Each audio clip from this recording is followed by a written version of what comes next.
8 years, 11 months, and 23 days. Sometimes hear Mom. Somebody say Mom. And it's not Trudy's voice, but I turn around anyway. That's 10,584 days. It feels good to know that there's people still hoping and caring and that care about what the family's feeling and what might have happened to Trudy.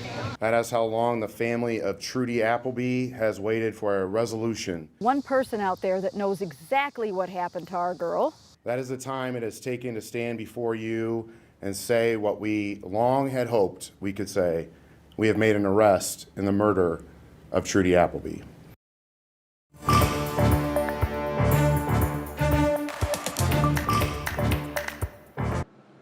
Thanks for joining us. The big news of the day, something so many in this community have been waiting for. There has been an arrest in the case of Trudy Appleby, the 11-year-old girl who went missing almost 29 years ago.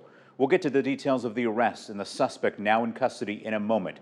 But we begin with Marshawn Gunn, who late tonight spoke with Trudy's uncle. Good evening, Marshawn. Good evening, John.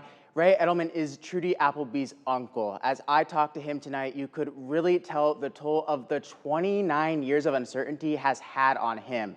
But there is at least some relief as he finally has one answer. When people see her face or hear the name, they know exactly who she is. Trudy Appleby. Last seen at 11 years old, it's now been almost 29 years since Trudy disappeared. But her uncle, Ray Eddleman, never stopped fighting for justice. I don't want her death to be in vain. And now, We have made an arrest in the murder of Trudy Appleby. 50-year-old Jamison Fisher of East Moline arrested and charged with 3 counts of first-degree murder and 1 count of concealing the homicide. All that evidence that they collected over the 29 years played a part. It's something that's had a lasting impact on Eddleman. The only way I could be satisfied is if they took that heartache away and made this never happen. But he chooses to spread Trudy's story by helping others. I've become part of a search and rescue team with the Quad City Missing Persons Network. It feels good to me to help other families have closure. And with the suspect now behind bars, Eddleman is starting his chapter of closure without resentment. If I hate him, then he's winning. And I got hate in my heart, and that's not getting me anything. He dug the hole, he's got to live in it. Trudy's disappearance not only gripped her family, but many in the Quad Cities.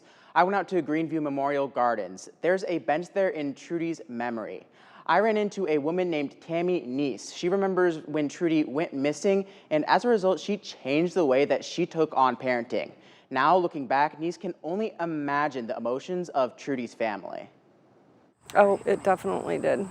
Yeah, he's 39 years old today, and, you know, I look at him when they talk about Trudy in the news, and I just look at my son and think, you know, everything that their family missed with their daughter.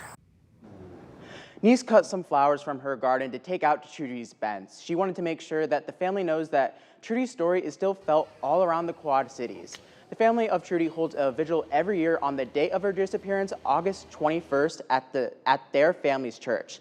They say that this year's vigil, which is now a week away, may be bigger than ever. Back to you, John.